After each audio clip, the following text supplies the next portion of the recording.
Hello everyone, welcome back to my new video and vlog. तो आज का vlog start हो रहा है इवनिंग से। और अभी जो है ना, इवनिंग क्या मतलब नाइट ही हो गई। अब तो रात के 8:20 हो रहे हैं।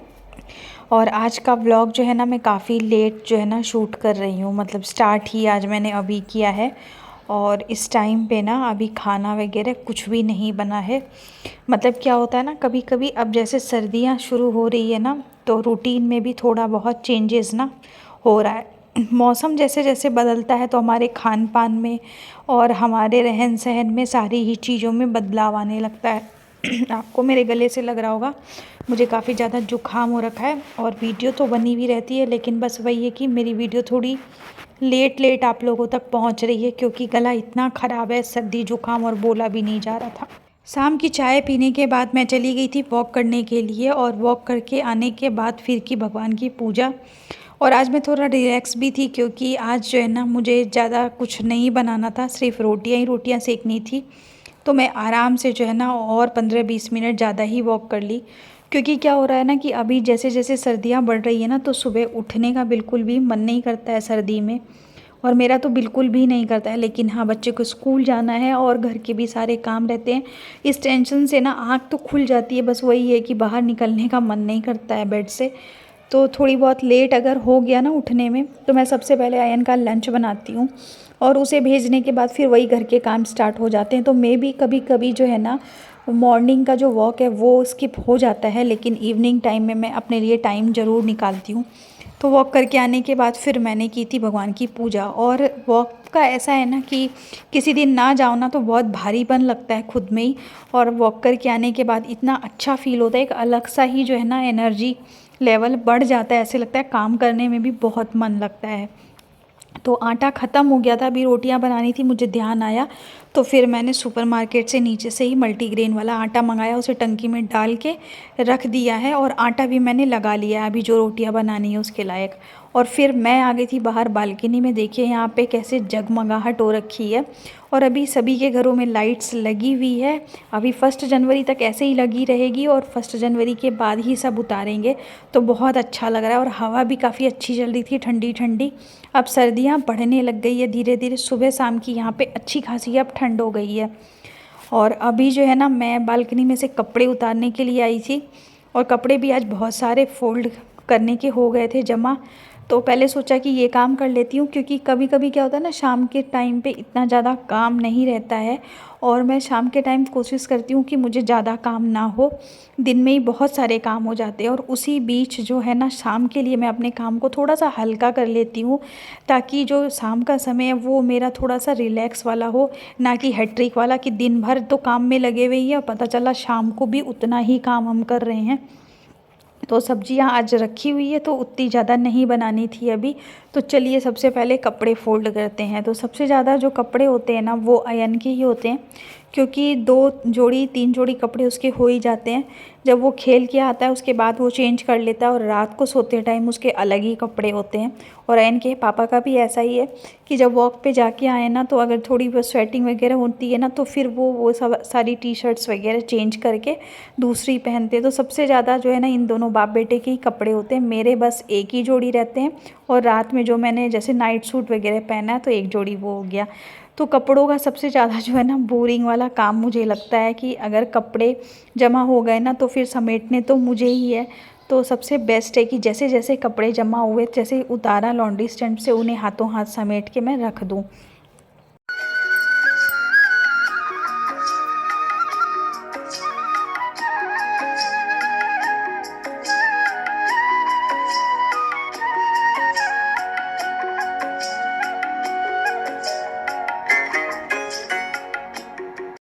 तो यहाँ पे चलिए फटाफट से कपड़े रख देते हैं, और उसके बाद रोटियां सेक लूँगी। क्योंकि इस टाइम पे अभी जो है ना 8:30 से ऊपर ही हो गया था, मतलब 8:45 बज रहे थे। और अयन को भी भूख लग गई थी, क्योंकि अब सर्दियों की जो रात शुरू हो गई है ना, इसमें शाम के टाइम बस ऐसे लगता है कि 8 साढ़े 8 बजे तक ना खाना वाना हो जाए तो सही रहता है। और उसके बाद जो पानी भी है ना ठंडा होने लग जाता है, कि बर्तन मांजो तो टाइम से ही मांज लो, नहीं तो क्या फिर मांजे भी नहीं जाते हैं। तो बस अभी मैं आ गई थी, फिर यहाँ पे फटाफट से रोटियां सेक लूँगी और इन लोगों को खिला दूँगी, और फिर मैं भी जो है खा लूँगी। और रोटियां ना फुली फुली ही अच्छी लगती है। फुल्का जब तक फूलता नहीं है ना तब तक वो हल्का नहीं होता है, ऐसा मेरी मम्मी बताती है कि रोटी फूलना बहुत ज़रूरी है। रोटी फूलने के बाद ही जो है ना इजी वे में डाइजेस्ट भी हो जाती है। तो मैं कोशिश करती हूँ कि एकदम अच्छी से फुला फुला के सारे फलकों को जो है ना सेकूँ। और ये करारी करारी रोटी जो है ना अब सर्दियों में खाने में बड़ा मज़ा आएगा। तो यहाँ पे देखिए मैंने थाली लगा ली है, मिक्स वेज की सब्ज़ी है और आलू गोभी मटर की सब्ज़ी। ये दोनों सब्ज़ी मैंने दोपहर में बनाई थी। अभी जो है सिर्फ इनका मन कर रहा था कढ़ी खाने का, तो कढ़ी बना ली थी मैंने। और यहाँ पे मैंने और अयन ने दोनों ने ही जो है ना एक थाली में खाना था, तो एक थाली हम लोगों के लिए लगाई है और एक अयन के पापा के लिए, क्योंकि इस तरीके की सब्ज़ी ना वो खा नहीं पाता है, बोलता है मम्मी आप ही खिला दो। तो बस यहाँ पे अब मैं मिल रही हूँ आपसे अगले दिन सुबह। और अभी जो है ना अयन जा चुका था इस टाइम पे स्कूल और अभी 9:30-10 बज रहे होंगे। अब स्टार्ट हो गए हैं मेरे जो घर के काम हैं वो सारे। तो सबसे पहले जो है ना आज मुझे ये वाली बालकनी में अभी झाड़ू लगाना था और झाड़ू लगाने के बाद सुखाने थे कपड़े। तो स्टैंड को भी जो है ना मुझे पोंछना था, क्योंकि इस पे ऐसे तो धूल नहीं दिखती है और कभी मैं पाइप लगाती हूँ तो अच्छी से इसे भी धो देती हूँ पाइप से, ताकि जो भी इसमें धूल मिट्टी हो वो निकल जाए। लेकिन जिस दिन जो है ना मुझे खाली झाड़ू लगानी रहती है ना, उस दिन मैं इसे सूखे और गीले कपड़े से पोंछती हूँ, क्योंकि इस पे भी बहुत ज़्यादा धूल आ जाती है। और जब भी आयरन की कोई टी शर्ट्स वगैरह इनकी कुछ भी सुखाने के बाद ना एक अलग सी ही जो लाइन है ना डस्ट की वो दिखाई देती है। तो फिर मैंने सोचा कि पहले जो है ना मैं अभी इस पे कपड़े नहीं है तो इसे पोंछ लेती हूँ और बालकनी में लगा लेती हूँ झाड़ू, उसके बाद ही मैं सारे कपड़े सुखाऊंगी।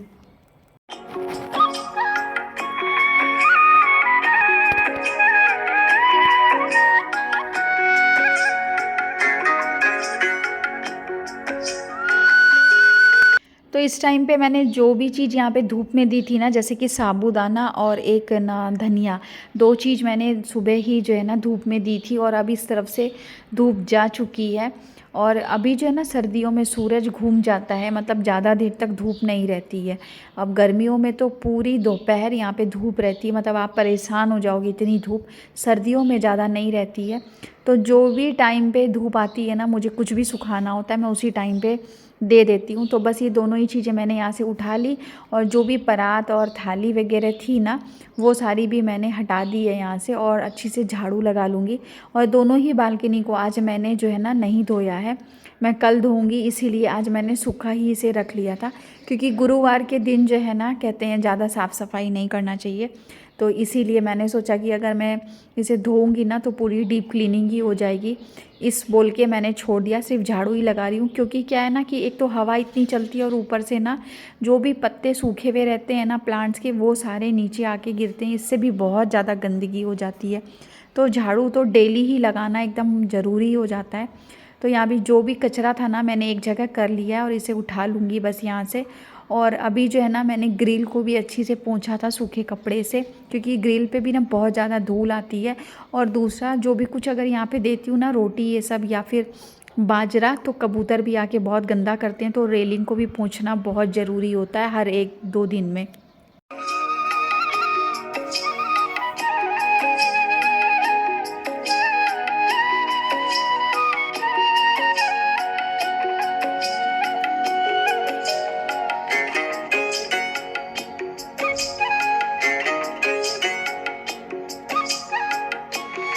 तो नाश्ता वगैरह हम लोगों का हो गया था। और मोस्टली क्या होता है ना कि जो अयन के लिए सुबह बनता है ना वही मैं मेरे लिए और हस्बैंड के लिए भी ज़्यादा बना लेती हूँ, ताकि मुझे दोबारा से कुछ ना बनाना पड़े।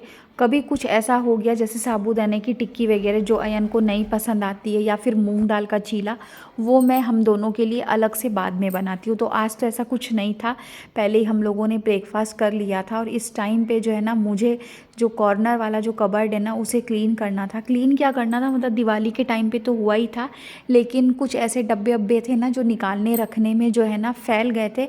और स्पेस अच्छा खासा था अंदर, लेकिन फैलने की वजह से ना बिल्कुल भी जगह समझ समझ में ही नहीं आ रहा था। ऐसे लग रहा था कि बस चीज़ें अंदर भरी हुई है। तो मैंने सारे ही डब्बे वब्बे निकाल करके, अंदर से तो साफ़ थे, बस ऊपर ऊपर जो धूल थी ना हल्की सी, उसे सूखे कपड़े से पोंछ के दोबारा से रख दिया है। और वो जो कबर्ड है ना कॉर्नर वाली, वो जो है क्लीन हो गई है, अच्छी से एकदम जच गई है। तो अरेंज होने के बाद काफ़ी अच्छा स्पेस निकल के आ गया। और जब चीज़ें जच जाती है ना तो बहुत अच्छा लगता है। किचन का कोई भी एरिया हो, कितनी सी भी जगह हो, उसे मैनेज करके रखना पड़ता है। और हमारे पास इतनी सारी चीज़ें होती है ना कि कभी कभी चीज़ें जो है ना अनऑर्गेनाइज हो जाती है हड़बड़ी में। हम इतना ज़्यादा जल्दीबाजी में खाना वगैरह जो बनाते हैं ना, इसकी वजह से। तो अभी जो है ना मैंने इस बास्केट को भी अच्छी से साफ़ कर दिया था और उसके बाद उसमें जो आलू वगैरह आया था वो डाल के रख दिया था। और यहाँ पे मैं जो है ना एक चीज़ शूट की वो आप लोगों के लिए, कि जो मेरा ये प्लांट है ना जिसमें कि छोटे छोटे फूल आते हैं ब्लू वाले अपराजिता के, ये धीरे धीरे पौधा बड़ा हो रहा है। उसकी जो लत्तड़ ऊपर जा रही है ना, तो काफ़ी जो है ना कोमल कोमल सी है। और इसके साथ चिड़ियाँ इतना खेलती है, मुझे बहुत अच्छा लग रहा था। तो मुझे लगा आप लोगों को भी ये सीन ना मुझे दिखाना चाहिए। इस टाइम पे कोई हवा नहीं चल रही है, वो इतनी तेज़ी से हिला रही थी ना, तो मुझे लगा नहीं शूट करके आप लोग को भी दिखाऊं। स्टार्टिंग में तो मुझे लगा कुछ एक आधे फूल टूट के नीचे गिर गए, कि अयन ने तोड़ दिया क्या, या कैसे टूट के गिर सकता है। फिर मुझे ना एक बार मैंने देखा कि ये कैसे होता है, बाद में पता चला कि अच्छा ये चिड़िया रानी करती है। और इनको खेलते हुए देख के ना बालकनी में बहुत अच्छा लगता है। कई बार ये मना भी करते हैं कि बाजरा ये सब मत दिया करो, तो बाजरा तो अब मैं उतना नहीं देती हूँ, लेकिन हाँ रोटी या फिर बने हुए जो चावल रहते हैं ना, वो मैं इनके लिए ज़रूर रखती हूँ। मुझे बहुत अच्छा लगता है इनको पानी देना, इनको खाना देना। तो बस वही मैंने शूट कर लिया था थोड़ा सा, और उसके बाद फिर मैं आ गई थी किचन में। और नाश्ते के बाद जो है ना मैंने गैस जो है अच्छी से साफ़ नहीं किया था, और पूरा काउंटर टॉप भी जो है ना आज गंदा हो रखा था। तो मुझे अच्छी से इसकी जो क्लीनिंग है वो करनी थी। तो बस अब मैं वही कर रही हूँ। और आज जो है ना बहुत सारी चीज़ें काउंटर पे फैल भी गई थी। साबूदाना जैसे डाला ना तो वो भी फैल गया। और नाश्ते में बना था आज ढोकला, क्योंकि गुरुवार के दिन ज़्यादातर मैं ढोकला ही बनाना प्रेफर करती हूँ। तो ढोकला बना था, आयन को भी वही दिया था और हम भी वही खाए थे। तो उसके बाद बस अब लग जाते हैं किचन को क्लीन करने में, क्योंकि जब अभी किचन क्लीन होगा उसके बाद ये दोपहर का मैं लंच बना पाऊँगी, क्योंकि मुझसे गंदे किचन में बिल्कुल भी काम नहीं होता है। कई लोग हैं जो बना लेते होंगे, लेकिन मुझसे बिल्कुल नहीं होता है। अगर चीज़ें फैली रहे तो भी मेरा जो है ना हाथ बिल्कुल भी नहीं चलता। मुझे समझ ही नहीं आता कि मैं कहाँ से स्टार्ट करूँ और कहाँ ख़त्म करूँ। एक तो क्या है ना, मेरा काउंटर काफ़ी ज़्यादा छोटा है, सिर्फ एक लंबा सा ही काउंटर दिया हुआ है। अगर दोनों साइड आगे पीछे काउंटर टॉप रहता है ना, तो उससे बहुत सारी चीज़ें रखने के लिए और काम करने के लिए आपको सुविधा हो जाती है। लेकिन मेरा ऐसा कुछ नहीं है यहाँ पे किचन में। सिर्फ नीचे ही जो भी कवर्ड्स वगैरह बनी हुई है और ट्रॉली है बर्तन वर्तन रखने के लिए, बस वही है। तो चीज़ों को ना बहुत अच्छी से संघेर के जचा के रखना पड़ता है, नहीं तो क्या होता है कि बिल्कुल भी जगह नहीं बचती है। बस ये इतनी ही दूर का एरिया है। अब इस इतने ही दूर में आपको खाना बनाना है, आधे से ज़्यादा दूर में जो है गैस आ गई। उसके बाद जो जगह बचती है वो बचती है सिंक के पास वाले एरिया की, वहाँ पे आपको बर्तन मांज के रखना है। तो स्पेस कम होने की वजह से ना मुझे ऐसे तो लगता है कि बस अब किचन जो है ना इतनी बड़ी तो एटलीस्ट होनी चाहिए कि हम सारी चीज़ें अच्छी से कर पाएँ। लेकिन ठीक है, चीज़ों को मैनेज करना पड़ता है, कभी कभी सारी चीज़ें जो है ना एक बार में हमें नहीं मिलती है। तो अभी बस मैं यहाँ पे जो ये सेल्फ़ रखी हुई है ना, जिस पे मैं छोटे छोटे अपने कंटेनर ये सब रखती हूँ ग्लास के, वो सारे जो है ना मैंने इसमें से निकाल के इसे पोंछा। और जितने भी जार्स वगैरह उसको पोंछूंगी, और ये सारे जो मेरे चॉपर वगैरह है इनको, चकला, ये सबको सबको। और उसके बाद इस एरिया को एकदम कर दूंगी चकाचक। और जब चीज़ें क्लीन हो जाती है ना तो बहुत अच्छा लगता है, काम करने में भी मज़ा आता है। और आज तो मैं सच बताऊं, जब मैं लंच बना रही थी तो बहुत हल्का फील हो रहा था। आप नोटिस करना, कोई भी एरिया घर का क्लीन करो, बहुत हल्का रिलैक्स वाला फील होगा आपको, और काम करने में तो दुगुना मज़ा आने लग जाता है।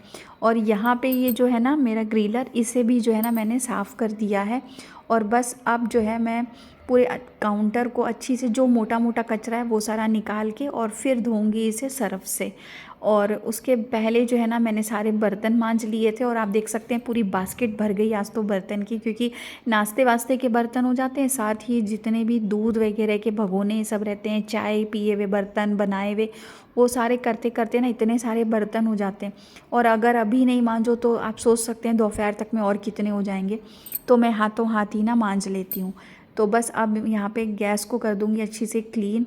और गैस ना मेरी बिल्कुल चमक जाती है जैसे ही मैं इस पर जो विम का लिक्विड जेल आता है ना उससे ही साफ़ कर लेती हूँ, या फिर कभी कभी सर्फ भी डाल लेती हूँ। तो मेरे मूड के ऊपर है, अगर लिक्विड जेल डालना होता है तो उससे साफ़ करती हूँ। जो भी चिकनाई वगैरह रहती है ना वो सारी ही एकदम अच्छी से निकल जाती है, और उसी से ही जो है ना काउंटर टॉप को भी जो है क्लीन करती हूँ। एकदम इस तरीके से चमक के खिल के उठता है ना पूरा टॉप की, आपको मैं बता नहीं सकती हूँ। इस तरीके की डीप क्लीनिंग मैं कभी कभी करती हूँ, मतलब 5-7 दिन में एक बार, नहीं तो डेली जो है ना मैं गाला का जो आता है ना क्लीन करने वाला कपड़ा उससे साफ़ करती हूँ। माइक्रोफाइबर कपड़े से भी आपकी किचन की या कोई भी एरिया की सफाई बहुत अच्छी से हो जाती है, डस्ट बहुत अच्छी से रिमूव होती है। तो मैं इन सारी चीज़ों का यूज़ करती हूँ अपने जो भी साफ़ सफाई है उसके लिए। और ये छोटा वाला जो मेरा वाइपर है ये तो बहुत ही काम का है। इससे क्या है, जो भी पानी वगैरह मैंने फैलाया रहता है वो सारा एकदम ईजी वे में निकल जाता है, और ऐसा लगता है जैसे कि कोई पोछा मारा हो काउंटर टॉप पे। लेकिन वाइपर से ही पूरा पानी जो है एकदम अच्छी से सूख जाता है। उसके बाद में जो बर्तन की बास्केट थी उसे रख दी थी बाहर, ताकि क्या है धूप में थोड़े बहुत बर्तन ना सूख जाएंगे तो फिर मैं शाम तक जो है उनको उनकी जगह पे लगा दूंगी। और यहाँ पे जो भी बर्तन थे खाली हो गए, एरिया एकदम क्लीन हो गया, तो टैप वगैरह सब सिंक वगैरह एकदम अच्छी से रगड़ के साफ़ कर लूँगी।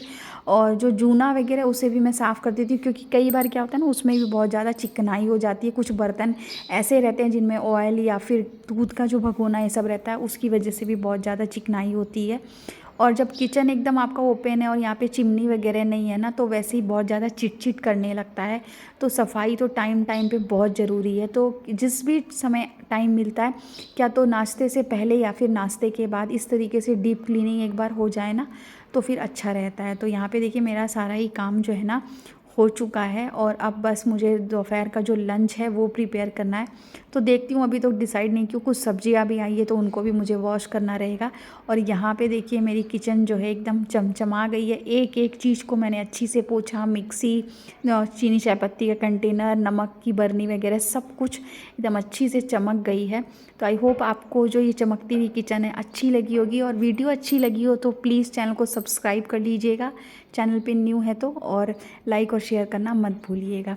तो चलिए फिर आज की इस वीडियो को यहीं पे एंड करते हैं। आपसे मिलते हैं अगले व्लॉग में। Till then bye bye, take care.